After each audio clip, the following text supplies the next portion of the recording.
सुन साइयां तेरे इश्क दियां खैरां मंगियां,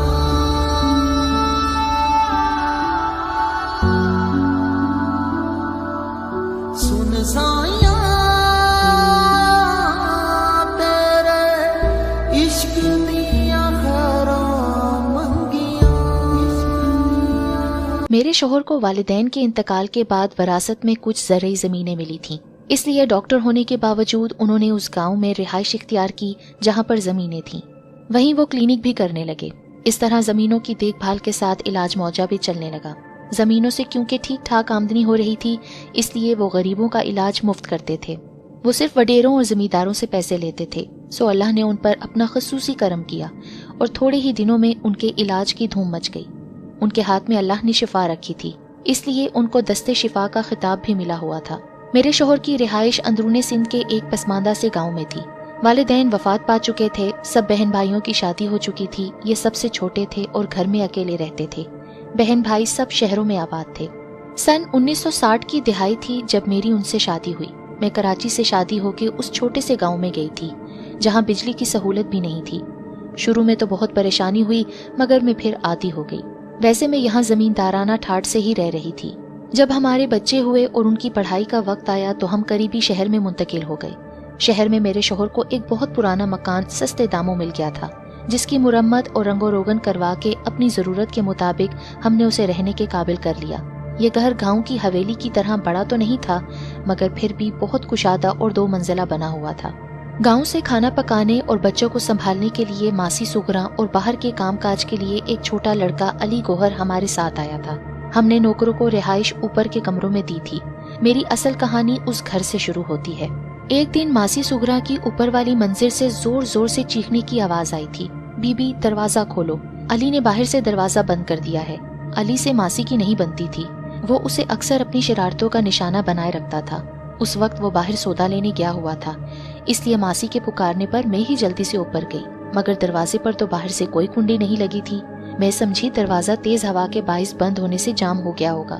मैंने बहुत जोर लगाया, मगर दरवाजा खुल ही नहीं रहा था। इतने में अली भी आ गया। उसने समझा कि मासी ने अंदर से कुंडी लगा ली है, मगर वो भी खुली थी। दरवाजा बाहर से बंद है, अंदर से नहीं। मुझे कुछ खतरे का एहसास हुआ तो मैंने फौरन आयतल कुर्सी का विर्द शुरू कर दिया। उसके बाद जैसे ही अली ने दरवाजे को हाथ लगाया, वो आसानी से खुल गया। मैंने मासी को इस बारे में कुछ नहीं बताया था कि वो डर ना जाए।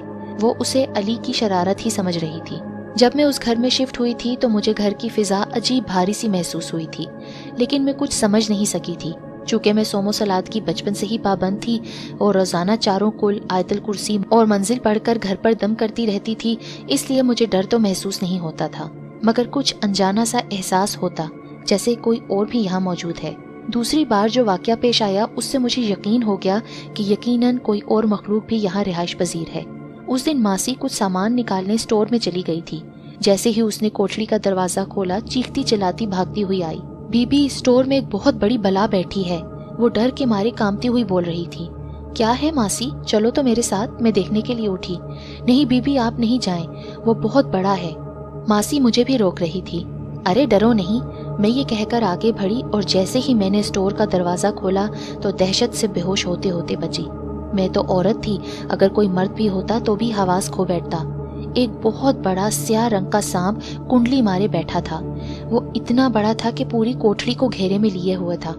मैंने जल्दी से दरवाजा बंद कर दिया और आयतल कुर्सी पढ़ने लगी। फिर मैंने बुजुर्गों से सुनी हुई बात को आजमाना चाहा और जेरे लब यूं गोया हुई, आप जो कोई भी हैं, आपको हज़रत सुलेमान अलैहिस्सलाम का वास्ता यहाँ से चले जाएं, वरना आपके नुकसान की मैं जिम्मेदार नहीं होंगी। ये कहकर मैंने कोठरी का दरवाज़ा खोलकर झांका, जबकि मासी हवास बाख्ता होकर मुझे रोक रही थी, मगर अब तो वहाँ पर कुछ भी नहीं था। मैंने दरवाज़ा पूरा खोल दिया और मासी से कहा, देखो यहाँ तो कुछ भी नहीं है। फिर मैंने उसका डर ख़त्म करने के लिए कहा, शायद रोशनदान से किसी चीज़ का साया आ रहा होगा। ये देखो, रोशनदान में रस्सी लटक रही है। मासी ने डरते डरते अंदर झांका और बोली, साया इतना बड़ा थोड़ी होता है, वो तो सचमुच का नाग था, फन उठाए हुए था। मैंने अपनी आंखों से देखा था, उसकी लाल लाल जुबान भी निकल रही थी। वो अंदर कहीं छुपा होगा। देखा तो मैंने भी यही था। मासी सच कह रही थी, मगर उसको ये कैसे बताती कि वो जो कोई भी था हज़रत सुलेमान अलैहिस्सलाम का वास्ता देने से हट गया है और उसकी रिहाइश यहीं कहीं पर है। वो कभी मेरी बात का यकीन नहीं करती। मैंने दरवाज़ा बंद करते हुए कहा, अच्छा शाम को जब डॉक्टर साहब आएंगे तो वो किसी को बुलाकर अच्छी तरह चेक कर लेंगे कि कोई बिल या सुराग तो कोठरी में नहीं है। दूसरे दिन डॉक्टर साहब ने कोठरी खाली करवा के अच्छी तरह देख लिया, मगर वहाँ पर कोई सुराग नहीं था, ना कोई बिल था। फिर भी उन्होंने दीवारों और फर्श को दोबारा खुरच कर प्लस्तर करवा दिया था।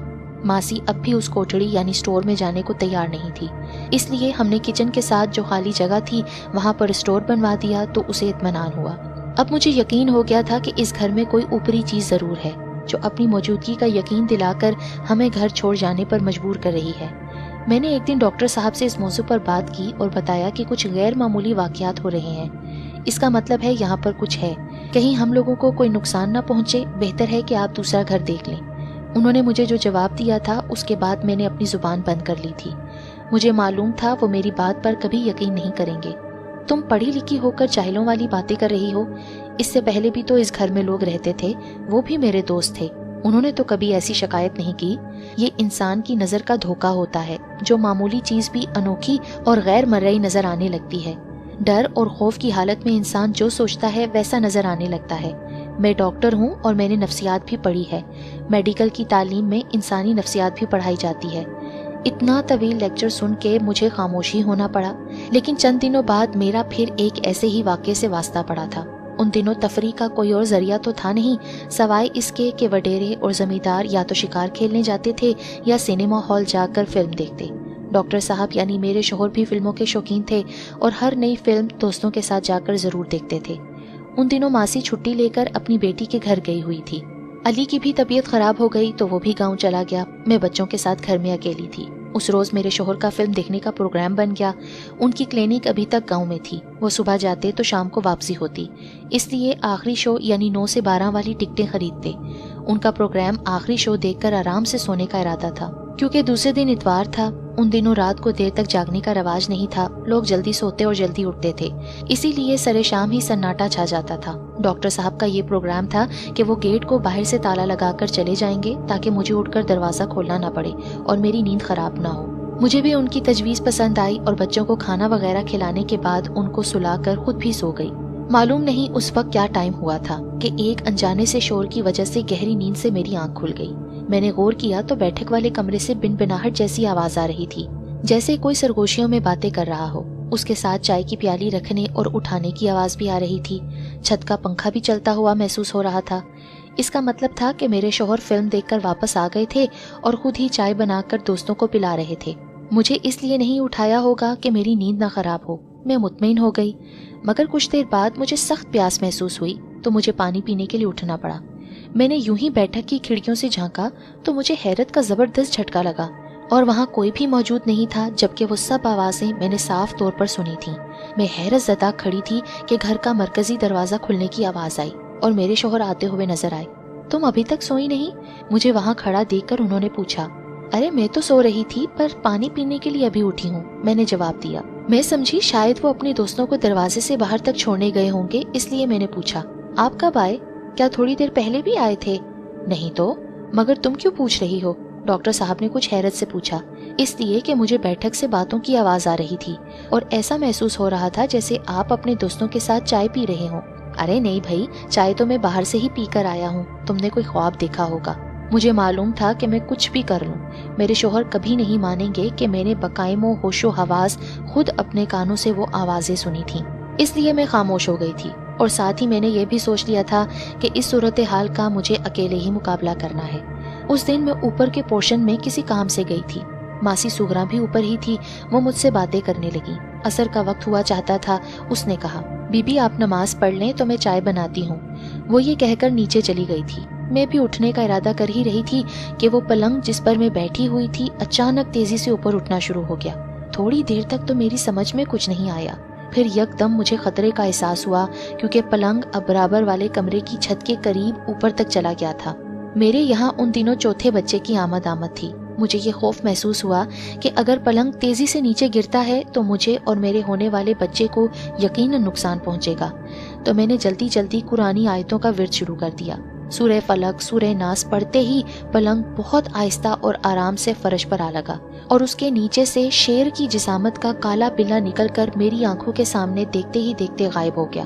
اس کا مطلب یہ تھا کہ اب مقابلہ واقعی شروع ہو گیا ہے۔ اس گھر میں کوئی ایسی پراسرار مخلوق بھی ہے جو مختلف بھیس میں میرے سامنے آ کر مجھے ڈرا رہی ہے۔ ان کا مقصد شاید مجھے یہاں سے نکالنا تھا، لیکن ابھی تک کوئی نقصان نہیں پہنچایا تھا۔ میں نہ کوئی عالم فاضل تھی نہ عامل کامل، مگر میں اللہ کی ایک ادنا بندی اتنا ضرور جانتی تھی کہ ان چیزوں سے جو ڈرتے ہیں انہی کو وہ ڈراتے ہیں۔ میں نڈر واقع ہوئی تھی، پھر مجھے اللہ اور اس کے کلام پر پورا یقین تھا، اس لیے مجھے غیبی مدد مل رہی تھی اور مجھے اور گھر کے دوسرے افراد کو کوئی نقصان نہیں پہنچا تھا۔ اور دوسری بات جو میری سمجھ میں آ رہی تھی وہ یہ کہ وہ مخلوق جو کوئی بھی تھی مجھے نقصان پہنچانا نہیں چاہتی تھی۔ شاید وہ نیک جنات تھے، بہرحال اچھے اور برے تو سبھی ہوتے ہیں۔ اس دفعہ بھی میرے یہاں بیٹا ہوا اور میں 3 بیٹوں اور 1 بیٹی کی ماں بن گئی۔ اس روز میں منّے کو گود میں سلا رہی تھی کہ میرے بڑے بیٹے نے سامنے والے میدان میں کرکٹ کھیلنے کی اجازت مانگی۔ اس کے دوست اسے بلانے آئے تھے۔ میں نے اس کو اس شرط پر اجازت دی کہ مغرب سے پہلے آ جانا، اور وہ خوشی خوشی اپنا بیٹ اٹھا کر چلا گیا۔ اس بات کو ابھی 5-10 منٹ ہی ہوئے تھے کہ منا سو گیا تھا اور میں اس کو جھولے میں لٹا کر اٹھی تھی کہ ماسی کے پاس جا کر رات کے کھانے کی تیاری کروں۔ اتنے میں مجھے سامنے سے میرا بڑا بیٹا آتا ہوا نظر آیا۔ ارے تم اتنی جلدی آ گئے، میچ ختم ہو گیا کیا؟ مگر اس نے مجھے کوئی جواب نہیں دیا اور اندر کمرے کی طرف تیزی سے قدم بڑھا دیے۔ تو میں نے اسے پھر آواز دی، بیٹا۔ میرے آواز پر ماسی بھی اٹھ کر کھڑی ہو گئی اور بولی، بی بی آپ کا بیٹا تو میچ کھیلنے گیا ہوا ہے، مگر ماسی ابھی تو وہ اندر آیا ہے۔ نہیں بی بی، دروازہ تو میں نے ہی بند کیا تھا، وہ ابھی واپس نہیں آیا۔ اچھا، کہہ کر میں خاموش ہو گئی، مگر میں نے خود اپنی آنکھوں سے اپنے بڑے بیٹے کو دیکھا تھا۔ میری آنکھیں دھوکہ نہیں کھا سکتی۔ میں اپنی تسلی کے لیے اندر کمرے میں گئی، وہاں کوئی نہیں تھا۔ اب میرا شک یقین میں بدل گیا تھا کہ کوئی اور بھی اس گھر میں رہائش پذیر ہے۔ اس نے مجھے اپنی موجودگی کا یقین دلا دیا تھا۔ اب مجھے تو غیر معمولی واقعات اور پراسرار مخلوق سے کوئی خوف تو محسوس نہیں ہو رہا تھا، بس ڈر تھا تو صرف یہ کہ ان حالات سے خوفزدہ ہو کر کہیں کام والی نہ چلی جائے۔ چھوٹے بچے کے ساتھ گھر کے کاموں میں مجھے پھر بڑی مشکل ہو جاتی، مگر شاید وہ مخلوق بھی مجھے سمجھ گئی تھی کہ میں بھی اس کو نقصان پہنچانے کی کوشش نہیں کروں گی۔ اس لیے ماسی کے ساتھ شروع میں 2 واقعات، جب اس کے کمرے کا دروازہ بند ہو گیا تھا اور اسٹور روم میں سانپ نظر آیا تھا، اس کے بعد پھر کچھ اور نہیں ہوا تھا۔ اگر میں ان واقعات اور حالات سے ڈر کر اپنے شوہر کو مجبور کرتی کہ وہ کسی عامل یا بزرگ کو بلا کر گھر کو دکھائیں اور وہ ان کو بھگانے کی کوشش کرتے، تو شاید مجھ سے ان کی دشمنی پیدا ہو جاتی کہ وہ قوم جنات میں سے تھے اور اچھے تھے۔ اور پھر ایک دن یہ بات کھل کر میرے سامنے بھی آ گئی تھی۔ ماسی اور علی چھٹی لے کر گاؤں گئے ہوئے تھے۔ اس دن میں اکیلی تھی، بچے اسکول گئے ہوئے تھے، جمعے کا دن تھا۔ جمعے کے دن میرے شوہر بھی نماز سے پہلے کلینک سے آ جاتے تھے، بچوں کی بھی جلدی چھٹی ہو جاتی تھی۔ میں نے جلدی دوپہر کے کھانے کی تیاری کر لی تھی، اس لیے سوچا کہ پہلے منّے کے کپڑے دھو لوں، پھر ٹائم نہیں ملے گا، کیونکہ جمعے کی نماز کی تیاری کے لیے بچوں اور شوہر کو غسل کرنا ہوگا۔ اس وقت اٹیچ باتھ نہیں ہوتے تھے، سب کے لیے گھر میں ایک ہی مشترکہ غسل خانہ ہوتا تھا۔ بڑا گھر ہوتا تو 2 بھی ہوتے تھے، مگر گھر بڑا تو تھا مگر غسل خانہ ایک ہی تھا۔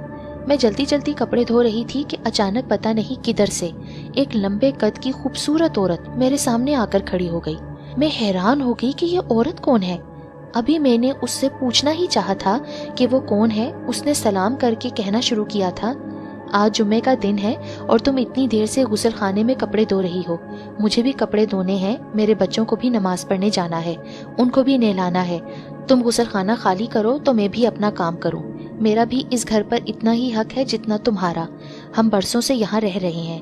اس کی بات سن کر میں بغیر خوفزدہ ہوئے بولی تھی، آجو بہن تم اپنا کام کر لو، میں بعد میں کر لوں گی۔ یہ کہہ کر میں کپڑے اٹھا کر کھڑی ہو گئی۔ مجھے حیرت ہوئی کہ اس کے پیچھے میرے بچوں کی عمر کے برابر 4 بچے کھڑے تھے، 3 لڑکے اور 1 لڑکی، اور سب سے بڑی بات یہ تھی کہ ان بچوں کی شکلیں حیرت انگیز طور پر میرے بچوں سے مل رہی تھیں۔ میرے اٹھتے ہی وہ غسل خانے کے اندر مسکراتی ہوئی یہ کہہ کر چلی گئی، تم نے مجھے بہن کہا ہے تو انشاءاللہ میں بھی یہ رشتہ نبھاؤں گی۔ پھر کچھ دیر تک مجھے غسل خانے کے اندر سے کپڑے دھونے اور پانی گرنے کی آواز آتی رہی، مگر کچھ نظر نہیں آ رہا تھا۔ مجھے بہت خوشی ہوئی تھی کہ وہ مسلمان جنات میں سے تھے اور شر انگیز نہیں بلکہ نیک، پرخلوص اور مہربان نظر آئے تھے۔ وہ میرے گھر میں شراکت دار تھی اور میں نے بھی اس کو قبول کر لیا تھا۔ जब डॉक्टर साहब और बच्चे जुमे की नमाज के लिए मस्जिद चले गए तो मैंने देखा कि मेरे बेटों जैसे 2 बच्चे सफेद कपड़े और सर पर टोपी पहने हुए एक आदमी के साथ आंगन के दरवाजे से बाहर जा रहे हैं। यकीनन वो भी नमाज के लिए जा रहे थे और हैरत अंगेज बात ये थी कि उस आदमी की शक्ल और कद मेरे शौहर से बहुत मिल रहा था। वो मेरी आंखों के सामने बंद दरवाजे से बाहर निकल गए थे। मैंने अब तक अपनी ज़िंदगी में जितने भी आसेब, जिन्नात और असरात के किस्से सुने थे वो बहुत खौफनाक और नुकसान पहुंचाने वाले थे, लेकिन मेरा वास्ता निहायत नेक और बेज़रर जिन्नात फैमिली से पड़ा था। इसलिए मैं बेफिक्र हो गई थी। उनकी रिहाइश पहली मंजिल पर बने हुए कोने के कमरे में थी, क्योंकि मैंने उसी तरफ से उनको आते जाते देखा था। यहाँ सबसे अहम बात ये थी कि वो सवाए मेरे घर के किसी और फर्द को नजर नहीं आते थे। उसी तरफ से अक्सर मुझे खाना पकाने की खुशबू और बर्तन वगैरह धोने की आवाज़ें भी महसूस होती थी। कभी कभी मासी भी कहती, बीबी बराबर वालों के यहाँ पता नहीं क्या पक रहा है, खुशबू बड़ी अच्छी आ रही है। मेरे बड़े बेटे ने बोर्ड के इम्तिहान में अव्वल पोजीशन हासिल की तो मैंने अपने मोहल्ले, पड़ोसी और दोस्तों में मिठाई बांटी। फिर मुझे ख्याल आया कि अपनी नादीदा दोस्त जिसको मैंने बहन कहा था उसको भी अपनी खुशी में शामिल करूं, उनको भी मिठाई खिलाऊं। मैंने अपने बड़ों से सुना था कि जिन्नात अखरोट की मिठाई खाते हैं, तो मैंने अपने शहर की सबसे बड़ी और बेहतरीन मिठाई की दुकान से अखरोट की मिठाई मंगवाई और डब्बा ले जाकर उस कमरे के दरवाजे के सामने रख दिया। वो मेरी नजरों के सामने ही गायब हो गया और मेरे कानों में पुरखुलूस आवाज आई, बहुत मुबारक हो। उसी रोज शाम को मेरे बेटे की मेज पर एक बहुत खूबसूरत और कीमती पेन का डब्बा रखा हुआ मिला। वो बहुत खुश हुआ और पेन का डब्बा लेकर मेरे पास आया और बोला, अम्मी ये पेन आप लाई हैं? मैं ये ही पेन लेना चाहता था। मैं समझ गई कि ये तोहफा मेरी उस नादीदा दोस्त ने दिया होगा। रख लो बेटे, ये मेरी दोस्त ने दिया है, मैंने मुस्कुराकर कहा। अम्मी जिसने भी दिया है बहुत खूबसूरत है, मुझे बहुत पसंद आया है, बहुत बहुत शुक्रिया। वो सन 70 का जमाना था जब सिंध में लसानी फसादात फूट पड़े थे। इधर उधर से खबरें अच्छी नहीं आ रही थीं। हमने बड़े बच्चों को कराची, ननिहाल भेज दिया था। मासी भी बहाना बना के अपने गांव वापस चली गई थी और अली ने भी काम छोड़ दिया था। मैं अपने छोटे बेटे के साथ घर में अकेली रह गई थी। मेरे शौहर सुबह क्लिनिक जाते थे तो मैं सारा दिन घर में अकेली होती। सुबह जाते वक्त वो अपने सामने घर के गेट में अंदर से ताला लगवाते और जब तक मैं गेट में ताला डालकर कमरे का दरवाजा भी नहीं बंद कर लेती वो खड़े रहते। मैं 2-3 दिन से घर के सामने मौजूद खेल के मैदान की बाउंड्री वॉल पर एक मशकूक सा लड़का बैठे हुए देख रही थी। वो पता नहीं कब से आके दीवार पर बैठ जाता और जब मेरे शौहर गाड़ी स्टार्ट कर लेते तो वो वापस चला जाता। ऐसा कई दिनों से हो रहा था। मुझे एक दिन ये ख्याल आया कि शायद ये मेरे शौहर के आने जाने के औकात को नोट कर रहा है और फिर मेरा ये अंदेशा सही साबित हुआ। उस दिन मेरे शौहर ने जैसी ही गाड़ी स्टार्ट की तो मैं उनको खुदाहाफिज कहकर अंदर आकर गेट बंद करने लगी। उस दिन उनको जाने की कुछ जल्दी थी, शायद इसलिए गेट बंद करवाने से पहले ही चले गए, वरना जब तक मैं गेट में ताला नहीं डाल लेती थी वो खड़े रहते थे। जैसे ही उन्होंने गाड़ी आगे बढ़ाई वो लड़का फुर्ती से दीवार कूदकर मेरे गेट के पास आ गया और तेजी से गेट के दरमियान अपना हाथ डाल दिया। अब मैं अंदर से गेट बंद करना चाह रही थी और वो बाहर से धक्का लगाकर खोलना चाह रहा था। उसका हाथ गेट के दरमियान फंसा हुआ था, इसलिए मैं बंद नहीं कर पा रही थी। मैं अभी खौफ और परेशानी से चीखना ही चाहती थी कि अचानक मेरी दोस्त मखलूक का शौहर आ गया और मेरी तरफ देखे बगैर हाथ के इशारे से मुझे अंदर जाने का कहा, तो मैं कमरे में चली गई। उस आदमी को देखकर वो लड़का सर पर पांव रखकर भाग गया। उसने दरवाजा खोल के इधर उधर देखा और किसी को ना पाकर गेट बंद करके ताला डाल दिया, चाबी उसमें छोड़ दी और वहीं पर गायब हो गया। मैं ये सब खिड़की से देख रही थी। शाम को मैंने डॉक्टर साहब को बताया कि किस तरह वो लड़का अंदर घुसने की कोशिश कर रहा था और मैं कैसे बाल बाल बची ये किस्सा में गोल कर गई, क्योंकि मैं अपनी दोस्त मखलूक का राज खोलना नहीं चाहती थी। मुझे डर था कि मेरे शौहर कुछ उल्टा सीधा ना बोल दें जिससे वो मखलूक नाराज हो जाए, क्योंकि अमूमन लोग ऐसी बातों पर यकीन नहीं करते और ख़ास तौर से मर्द तो जिन्नात और जादू वगैरह को मानते ही नहीं। हालांकि ये दोनों चीज़ें कुरान से साबित हैं, मगर पढ़े लिखे होने के बावजूद लोगों का कहना है कि इस ज़माने में ऐसा नहीं होता। मैं तो मानती थी और मेरा ज़ाती तजर्बा भी हो रहा था। उस वाक़ये के बाद मेरे शौहर ने मुझे भी कराची मेरे वालिदैन के पास भेजने का फ़ैसला किया, क्योंकि यहाँ मेरा अकेले घर में रहना ख़तरनाक था। उस दिन मैंने जल्दी में अपना मुख्तसर ज़रूरी और कीमती सामान बांधा, क्योंकि मेरे शौहर ने किसी को बताए बगैर मुझे कराची भेजने का फ़ैसला कर लिया था। वो मुझे स्टेशन पर वेटिंग रूम में बिठाकर टिकट खरीदने चले गए। मैं अकेली बच्चे के साथ बैठी थी कि पता नहीं कहाँ से एक मशकूक सा आदमी भी वेटिंग रूम में आकर बैठ गया और मेरी तरफ गौर से देखने लगा। हालांकि ये लेडीज वेटिंग रूम था। میں ڈر کے مارے خاموش تھی۔ میں سوچ رہی تھی کہ میں غیر انسانی وجود سے کبھی اتنا نہیں ڈری، اور اس انسان جو اشرف المخلوقات کہلاتا ہے، اس سے مجھے کیوں ڈر لگ رہا ہے۔ میں قرآنی دعاؤں کا زیر لب ورد کرنے لگی۔ اسی وقت ایک اور فیملی جو ایک مرد، عورت اور چھوٹے بچوں پر مشتمل تھی، ویٹنگ روم میں آ کر میرے برابر بیٹھ گئی۔ وہ عورت سیاہ رنگ کا ٹوپی والا برقع پہنے ہوئے تھی اور کافی لمبی تڑنگی تھی۔ مرد نے بھی سفید کرتا شلوار اور سر پر سیاہ امامہ پہنا ہوا تھا۔ وہ اس عورت کو بٹھا کر باہر چلا گیا تو وہ آدمی جو بھی تھوڑی دیر پہلے آ گیا تھا باہر نکل گیا، تو میں نے اطمینان کا سانس لیا۔ اتنے میں میرے شوہر بھی ٹکٹ لے کر آ گئے۔ ٹرین بھی آ چکی تھی۔ انہوں نے مجھے ٹرین میں بٹھایا اور کچھ ہدایتیں دے کر کہا کہ بہت جلد وہ یہاں سے سب کچھ بیچ کر کراچی منتقل ہو جائیں گے۔ اتنے میں وہ برقع پوش عورت اور اس کے ساتھ جو مرد تھا وہ بھی پلیٹ فارم پر آ کر کھڑے ہو گئے۔ شاید وہ اپنی مطلوبہ بوگی دیکھ رہے تھے۔ اسی اثنا میں انجن نے وسل دی اور ٹرین چل پڑی۔ میرے شوہر خدا حافظ کہہ کر جانے کے لیے پلٹ گئے۔ تب بھی وہ فیملی وہیں پلیٹ فارم پر کھڑی تھی۔ بس اچانک ہی مجھے خیال آیا تھا کہ وہ مسافر میرے گھر کے نادیدہ رہائشی تھے جو مجھے چھوڑنے آئے تھے۔ عین اسی وقت میرے کانوں میں بہت قریب سے آواز آئی تھی، خدا حافظ فی امان اللہ۔ یقیناً یہ وہی تھی جو میری نادیدہ دوست، ہمدرد اور بہن بنی تھی۔ تبھی مجھے یاد آیا تھا کہ اس نے مجھے کہا تھا، تم نے بہن کہا ہے تو میں بھی یہ رشتہ نبھاؤں گی۔ سو وہ نبھا رہی تھی۔